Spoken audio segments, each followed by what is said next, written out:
जैसे ही मैंने घर से बाहर कदम रखा, कई बच्चों ने मुझे घेर लिया और मुझसे कहा कि इसे मत छूना, ये अपनी माँ की तरह अशुद्ध है। अगर हम इसे छुएंगे तो हमारे हाथ भी अशुद्ध हो जाएंगे। नहीं है मेरी माँ अशुद्ध, मैं जोर से चिल्लाया। एक बच्चे ने कहा, मेरे पिता कहते हैं कि तुम्हारी माँ एक वेश्या है, तुम एक वेश्या की नाजायज औलाद हो। दूसरे बच्चे ने कहा, वेश्याओं का कोई दोस्त नहीं होता। सब बच्चे मुझ पर हंस रहे थे। अचानक मेरी आंखें खुली और मैं हड़बड़ा कर उठकर बैठ गया और पूरे कमरे में कोई नहीं था सिवाय मेरी बीवी के। नाइट बल्ब की मंद रोशनी कमरे में फैली हुई थी।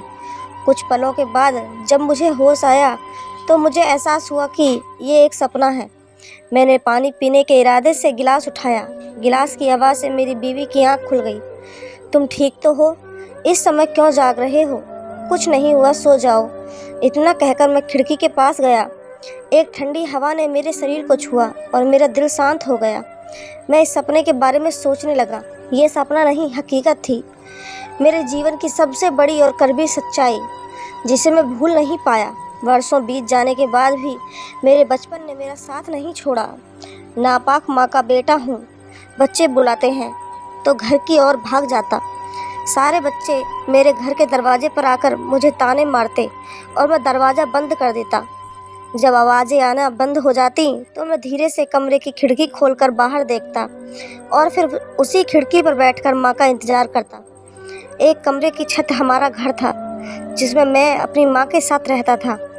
माँ क्या काम करती थी, कहाँ जाती थी, मुझे कुछ पता नहीं था, लेकिन जाने से पहले कहती थी कि मेरे आने से पहले घर से बाहर मत निकलना। माँ जब घर आती तो मैं उनसे कई सवाल किया करता था। मम्मी आप कहाँ पे गई थी? फिर मैं अपनी माँ को बताता, माँ आज बच्चों ने तुझे अशुद्ध कहा है। माँ तुम मुझे क्यों नहीं बताती कि सब मुझे अशुद्ध क्यों कहते हैं? मेरे पूछने पर माँ कहती, तू किसी की बातों पर ध्यान मत दिया कर। और कौन कहता है घर से बाहर निकल? मैं तुम्हें मना करके जाती हूँ ना। मैं कहता, माँ मैं अकेला घर में बोर हो जाता हूँ और बाहर गली में कोई भी मुझसे दोस्ती नहीं करता। सब कहते हैं कि मैं वेश्या का बेटा हूँ। ये वेश्या क्या है? मेरी जिद के लिए मेरी माँ अक्सर मुझे डांटती और कहती, कौन कहता है तू वेश्या का है? तू तो मेरा बहुत ही प्यारा बेटा है। तब मैं माँ से कहता, माँ तू ऐसा कर, मुझे अपने साथ काम पर ले जाया कर, मैं भी वही करूँगा जो तुम करोगी। तो माँ कहती है, नहीं तुम ऐसी जगह नहीं जा सकती, वो जगह बहुत गंदी है। तो मैं कहता, माँ इतनी गंदी जगह पर काम क्यों कर रही हो? ऐसी गंदी जगह में काम करना छोड़ दो, फिर कोई तुम्हें अशुद्ध भी नहीं कहेगा और मेरे बहुत सारे दोस्त भी बन जाएंगे। तो माँ कहती कि गंदी जगह पर कोई शौक से काम नहीं करता, ये मेरी मजबूरी है। हाँ लेकिन बहुत जल्द हम इस गली को छोड़कर दूसरी जगह जाएंगे जहाँ आपके कई सारे दोस्त होंगे। मैं अक्सर माँ की बातें नहीं समझ पाता था।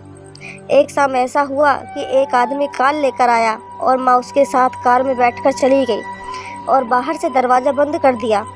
मैं खिड़की में बैठकर माँ का इंतज़ार करने लगा और वहीं बैठकर सो गया।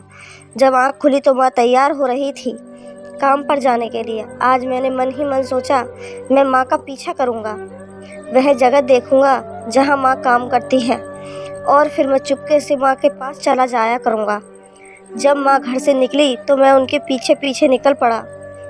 माँ का पीछा करने के बाद अब जो मैंने देखा था, उसके बाद कभी मेरे कदम घर की तरफ नहीं गए थे।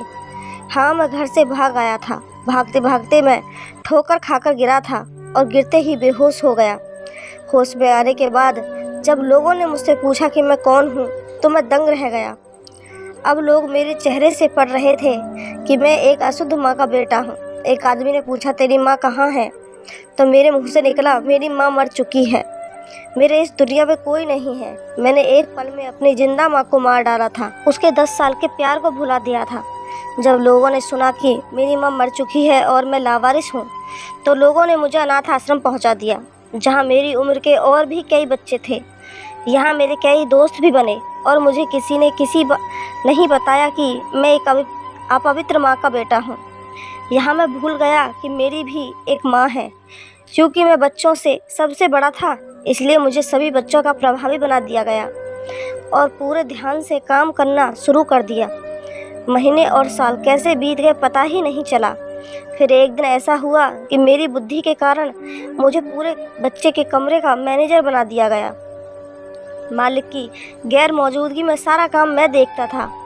मेरा मालिक मुझ पर बहुत खुश था, वह मुझे अपना बेटा मानता था। फिर एक दिन ऐसा आया कि मैं शादी के बंधन में बंध गया। मेरी चहक से शादी हो गई। मैं चहक से एक शादी में मिला था। ये मैरिज इवेंट मेरे मालिक ने अरेंज किया था। वे अक्सर इस तरह के इवेंट करते रहते थे। वे बड़े उदार व्यक्ति थे। इस सारे कार्यक्रम का काम मेरी देखरेख में हो रहा था। मैं खुद सारी सुरक्षा देख रहा था। एक कर्मचारी ने मुझे आकर कहा, बाहर एक लड़की खड़ी है और वह कहती है कि वह ब्यूटीशियन के साथ है। उसे किसी काम की वजह से देर हो गई है। मैंने उस कर्मचारी से कहा, चलो मैं खुद देखता हूँ। जब मैंने पहली बार चहक को देखा तो वह बहुत घबराई हुई थी और सहमी हुई खड़ी थी। दूर खड़े 2-4 लोग उसकी तरफ देख रहे थे। वह उनकी नज़रों से बचने के लिए खुद में सिमटी जा रही थी और बार बार अपना दुपट्टा ठीक कर रही थी। जब मैं उसके पास गया तो लोगों की आंखों का नज़रिया बदल गया। फिर उसने मुझे अपने लेट होने की वजह बताई और फिर मेरे साथ चलते चलते अंदर आई थी। फिर मुझे धन्यवाद कहते हुए दुल्हन की तरफ चली गई। वहाँ पर सभी दुल्हनें तैयार हो रही थीं। मैं कुछ देर उसी जगह खड़ा रहा, फिर अपने कामों में लग गया। हाँ, लेकिन आज पहली बार मेरे साथ ऐसा हुआ था।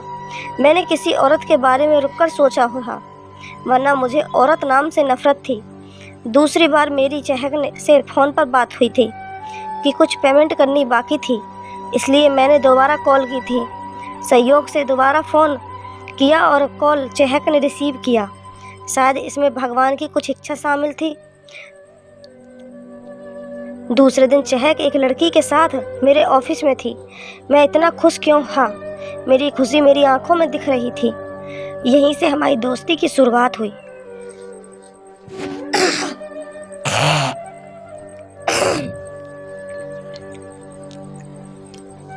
यहीं से हमारी दोस्ती की शुरुआत हुई। चहक ने मुझे अपनी ज़िंदगी की सारी सच्चाई बता दी थी। मुझे भी बेचैनी होने लगी। जब तक मैंने चहक को अपने दिल की सारी बात नहीं बताई, मेरे दिल को चैन नहीं मिला। ये दोस्ती कब प्यार में बदल गई पता ही नहीं चला। दूसरी तरफ चहक के साथ भी ऐसा ही हुआ। जब चहक ने अपने दिल का हाल बताया तो मैं बहुत खुश हुई। फिर हमने शादी करने का फैसला किया। मैंने चहक को सब सच सच बता दिया, लेकिन मैंने ये नहीं बताया कि मेरी माँ कौन थी। मैं किसी भी हालत में चहक को ये नहीं बताना चाहता था कि मेरी माँ बेस्या थी। आप सभी तक सोए नहीं? चहक ने चुपके से आकर मेरे कंधे पर सिर रखा तो मैं ख्यालों की दुनिया से वापस आ गया। उसने कहा कि आप मुझसे कुछ छुपा रहे हो? चहक ने बड़े प्यार से पूछा था। नहीं तो चहक, मैं क्यों तुमसे कुछ छुपाऊंगा? लेकिन चहक बोली, हमारी शादी को 2 महीने हो गए हैं। मैंने इन 2 महीनों में नोटिस किया है कि तुम अक्सर नींद में करवटें बदलते रहते हो। ऐसा लगता है कि आप बहुत बुरा सपना देख रहे हैं। मैं अचानक घबरा गया कि कहीं चहक को मेरे अतीत के बारे में पता तो नहीं चल गया। फिर ये सोच के तसल्ली हुई कि चहक कैसे जान सकती है, जबकि मेरे जीवन के इस राज को मेरे सिवा कोई और नहीं जानता। इस घटना के दूसरे दिन अचानक मेरी आंख रात को खुली। मैंने देखा कि चहक बिस्तर पर नहीं थी। अचानक मुझे बाहर से फुसफुसाने की आवाज़ सुनाई दी। मैंने देखा चहक किसी से फ़ोन पर बात कर रही है। चहक कह रही थी कि मैं कल तुमसे मिलने आ रही हूँ। पहले मैं तुम्हारे मना करने पर नहीं आई, लेकिन अब कुछ भी हो जाए तो भी मैं रुकने वाली नहीं हूँ। इतना कहकर चहक ने फ़ोन काट दिया। चहक के कमरे में आने से पहले मैं अपनी आंखें बंद करके लेट गया। चहक भी आकर लेट गई। मुझे एहसास हुआ कि चहक एक पल के लिए भी नहीं सोई थी। मैं चहक से पूछना चाहता था कि क्या बात है, वह कौन है जिसके लिए वह इतनी परेशान है। फिर सोचा, नहीं, जब वह कल जाएगी तो खुद बताएगी। फिर मेरे दिल में ख्याल आया कि चहक ने तो कहा था कि दुनिया में उसका और कोई नहीं है, ना माँ, ना बाप, ना बहन, ना भाई। फिर किस्से के लिए रात भर न सोई। मेरे दिल में तरह तरह के ख्याल आने लगे। नहीं, मेरी चहक ऐसी नहीं है। उसने मुझसे कुछ नहीं छुपाया, अपनी ज़िंदगी का हर राज बताया है। इन्हीं सवालों में उलझे उलझे सुबह हो गई। मैं इंतज़ार में था कि चहक मुझे बताएगी, लेकिन चहक ने मुझसे कहा कि वह किसी ज़रूरी काम से बाहर जा रही है और शाम तक वापस आ जाएगी। मैं चहक पर शक नहीं करना चाहता था, लेकिन जब मैंने चहक के पार्लर फ़ोन किया तो पता चला कि चहक पार्लर ही नहीं गई। वह किसी और से मिलने गई थी, और वो भी मुझसे झूठ बोलकर। आखिर किससे, मेरी समझ में नहीं आ रहा था। न चाहते हुए भी मेरी सोच गलत दिशा में जा रही थी, जो मैं बिल्कुल नहीं चाहता था। घर लौटने पर चहक ने बताया उसे कुछ दिन और पार्लर जाना है। कुछ पुराने ग्राहक हैं, वे सिर्फ उससे ही ट्रीटमेंट चाहते हैं। मैंने चहक को जाने से नहीं रोका, मगर दिल में फैसला किया कि मैं कल चहक के पीछे जाऊंगा और देखूंगा कि वह किससे मिलने जाती है। दूसरे दिन मैंने चहक का पीछा किया। चहक ने बाजार से कुछ सामान और कुछ दवाइयाँ भी खरीदी थीं। चहक रिक्शे से उतरकर एक गली में जा घुसी। कुछ घर छोड़कर चहक एक घर में घुस गई। इसे मेरा सौभाग्य समझो या दुर्भाग्य। चहक ने दरवाज़ा खुला छोड़ दिया था। जब मैं अंदर गया तो मेरे कदम खिड़की पर रुक गए। अंदर से चहक के रोने की आवाज़ आ रही थी। चहक कह रही थी कि मैंने आपके कहने पर आज तक किसी को नहीं बताया, क्योंकि तुमने मना किया था कि इस दुनिया में मेरा कोई है, मेरे पति को भी नहीं। लेकिन अब बहुत हो गया, अब मैं किसी से नहीं डरूंगी। दुनिया मुझे चाहे कुछ भी कहे, मैं वेश्या की बेटी हूँ, मुझे कोई फर्क नहीं पड़ता। तुम मेरी माँ हो, बस इतना ही जानती हो। चहक बोल रही थी और मुझे अपने पैरों के नीचे से ज़मीन निकलती महसूस हो रही थी। नहीं चहक, तुम्हें मेरी कसम है कि तुम किसी को नहीं बताओगी कि मैं तुम्हारी माँ हूँ। कमरे से आने वाली दूसरी आवाज़ मुझे जानी पहचानी लग रही थी। मैंने कान लगाकर सुना तो दूसरी औरत कह रही थी कि चहक, तुम किसी को नहीं बताओगी कि मैं तुम्हारी माँ हूँ। एक बदकिस्मत माँ, जिसके कारण उसका बेटा उसे छोड़कर चला गया। मैं नहीं चाहती कि लोग तुम्हें ताने दें और तुम भी मुझे छोड़कर चली जाओ। चहक, आज मैं तुम्हें तुम्हारे सभी सवालों के जवाब देती हूँ जो तुम बचपन से पूछती हुई आ रही हो। हाँ चहक, मेरे इन आंसुओं की वजह कोई और नहीं बल्कि मेरा बेटा है। एक दिन मैं घर लौटी तो वह घर पर नहीं था। वह इसे सहन नहीं कर पाया और घर छोड़कर चला गया। कोई उसे वेश्या का बेटा कहे, अगर वह मेरे पास होता तो मैं उसे सब सच बताती। चहक, मैं वेश्या की बेटी जरूर थी, मेरा जन्म कोठे पर जरूर हुआ था, लेकिन मेरा बेटा नाजायज नहीं था। मैंने उसके पापा से छुपकर शादी कर ली। फिर जब समय आया तो उसके पिता ने मुझे ये कहकर धोखा दिया कि समाज में एक वेश्या के लिए कोई जगह नहीं है। उससे बहुत बड़ी गलती हो गई मुझसे शादी करके। ये बात मैंने सबसे छुपाई थी, किसी को क्या बताती।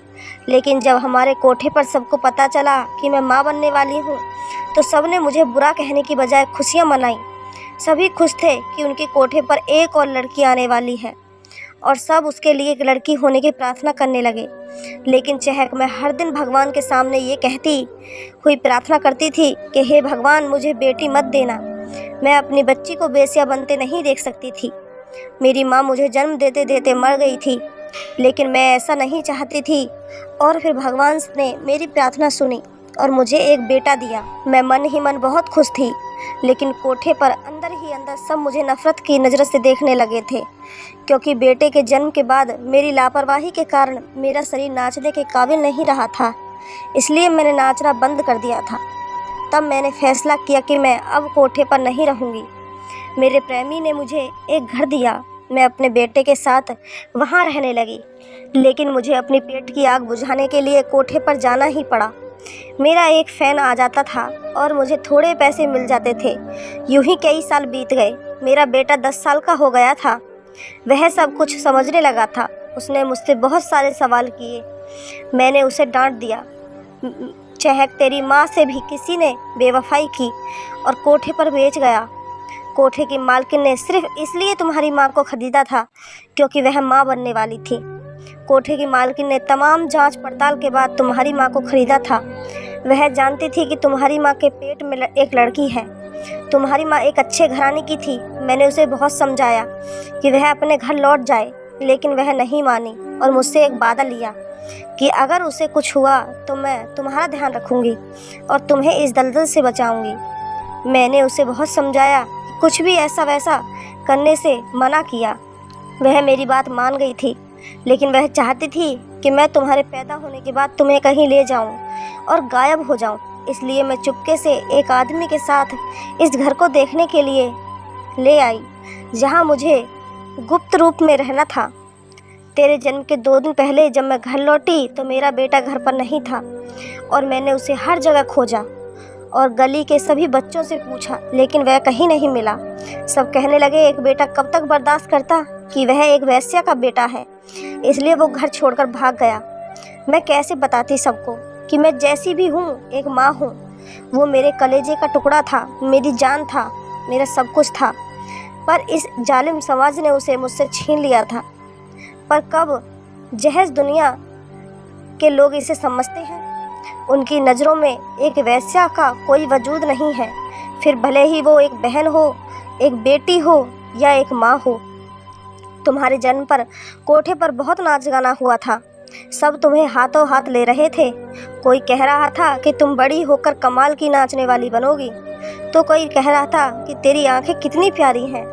पर उन सब में एक थी जो मुझे बड़ी उम्मीद से देख रही थी, वो थी तेरी माँ। फिर दूसरे दिन रात के अंधेरे में तेरी माँ ने तुझे मेरे हवाले कर दिया और मुझसे कहा कि मेरी चहक को इस जालिम दुनिया से बचा लो। मैं इस मासूम को अपनी गलती की सज़ा नहीं देना चाहती। मैंने तेरी माँ को साथ चलने को कहा, पर वो नहीं मानी। बोली घर से भागकर अपनी माँ का दिल दुखाया, अब मैं अपनी चहक से दूर रहकर अपनी गलती का प्रायश्चित करूँगी। उस दिन के बाद तेरी माँ के साथ क्या हुआ होगा मेरे भगवान जानता है। मैं सिर्फ इतना जानती हूँ कि उस दिन के बाद मैंने कभी पीछे मुड़कर नहीं देखा और इस घर में रहने के लिए यहाँ आ गई। यहाँ मुझे कोई नहीं जानता था। अंदर से आवाज़ें आना बंद हो चुकी थीं। सिर्फ सिसकियों की आवाज़ों को छोड़कर मेरे भीतर कुछ टूटा था, बहुत ज़ोर से। मैं एक मुसाफिर की तरह चौखट पर गिरने ही वाला था। जिन हाथों ने मुझे गिरने से बचाया, वो हाथ कोई और नहीं, मेरी माँ के थे। पहली आवाज़ मेरे कानों में पड़ी, बेटा संभल कर। और दूसरी आवाज़ मेरी पत्नी की थी। वह कह रही थी, आप यहाँ कैसे? उसके बाद मुझे सारी आवाज़ें सुनाई देना बंद हो गई और सिर्फ एक ही आवाज़ सुनाई दे रही थी, और वह थी मेरी अंतर्मात्मा की। मेरी माँ अपवित्र नहीं है और न ही कभी अपवित्र थी। मैं रो रहा था और मेरे साथ मेरा दिल भी रो रहा था। मैंने अपनी माँ से माफ़ी मांगी और उन्हें अपने साथ अपने घर ले आया, और अब मैं अपनी माँ और बीवी के साथ बहुत खुश हूँ। दोस्तों, आपकी मेरी कहानी के बारे में क्या राय है, कमेंट करके हमें ज़रूर बताएं। और कहानी अच्छी लगी हो तो चैनल को सब्सक्राइब, वीडियो को एक लाइक ज़रूर करें। धन्यवाद।